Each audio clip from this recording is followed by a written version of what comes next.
Hello नमस्कार सर्वांना। श्री स्वामी समर्थ। तर सगळ्यांना माहिती आहे की आता गौरी गणपती येत आहे, त्यामुळे मी तुमच्यासाठी छान असं कमळ अस्तर स्टिचिंग घेऊन आलेली आहे की मी कशा प्रकारे केलेलं आहे। तर सर्वप्रथम मी हे छोटे छोटे शेप देऊन काढलेले आहेत, व्यवस्थित असे कमळाचे आकार देऊन कॅनव्हास पेपरवरती तो कॅनव्हास पेपर फॅब्रिकला चिटकावून घेतलेला आहे। त्यानंतर त्याला छोटे छोटे कट्स टाकून व्यवस्थित असं ते पलटावून घेतलेलं आहे आणि त्याला छान अशी लेस अटॅच केलेली आहे। तर खूप सुंदर असं त्याचं हे आणि खालचं चौकोन व्यवस्थित असा मी स्टिच करून घेतला होता आणि त्याला एक लेस लावली होती। त्यानंतर छान असं त्या जे कमळाचे पानं आहेत त्यांना छान अशी मी ही लेस लावून घेतलेली आहे, त्यामुळे आसनची अजून खूप सुंदर अशी त्याचा लुक आला होता। त्यानंतर व्यवस्थित असा फोल्ड टाकून छान असं स्टिच करून घ्यायचे। तर मी आतमध्ये सर्कल आखून घेतला होता खडूने की जेणेकरून मला हे इझी जायला हवं, त्यामुळे मी हे ह्याच्या आधी पण एक स्टिच केलेलं, पण मी कधी व्हिडिओ शूट नाही केला त्याचा, एक दोन स्टिच केलेले। पण आता म्हटलं की नाही, आता व्हिडिओ शूट करावा आणि तुमच्यासाठी घेऊन यावं। जर कुणाला हवं असेल हे कमळ आसन तर नक्की मला कमेंट करा, मेसेज करा।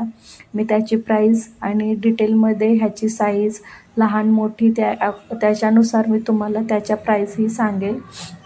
तर मग मी हे अशा व्यवस्थित अशा प्लेट्स टाकून त्याला बरोबर गोल सर्कलमध्ये पहिलं 6 प्लेट्स टाकलेल्या आहेत आणि नंतर दुसऱ्या 6 असं करून मी व्यवस्थित असं ते स्टिच करून घेतलेलं आहे।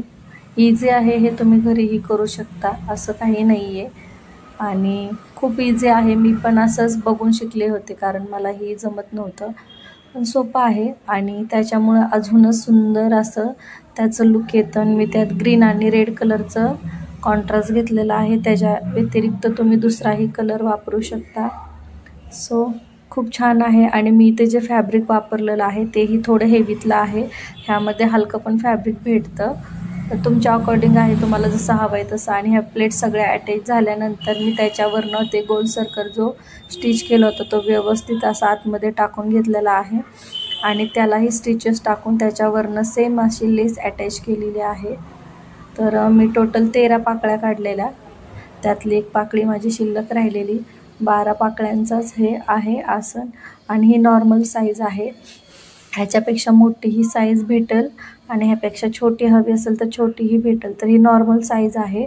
तर माझ्याकडे जो आपण ह्याच्यावरती समई पण ठेवू शकतो, समई कलश ठेवू शकतो पूजाचा, किंवा गणेशासाठी पण हे आसन एकच नंबर आहे। तर मी हे आसन ॲक्च्युली गणेशासाठीच तयार केलेलं आहे, कारण म्हटलं की गणपती माझा एवढाच असतो जे आमच्याकडे गणेश येतात ते, तर त्याच्या अकॉर्डिंग मी हे बनवलेलं आहे। तर याच्यावरती मी कलश ठेवलेला, तेही खूप उत्तम आणि खूप सुरेख दिसत होतं।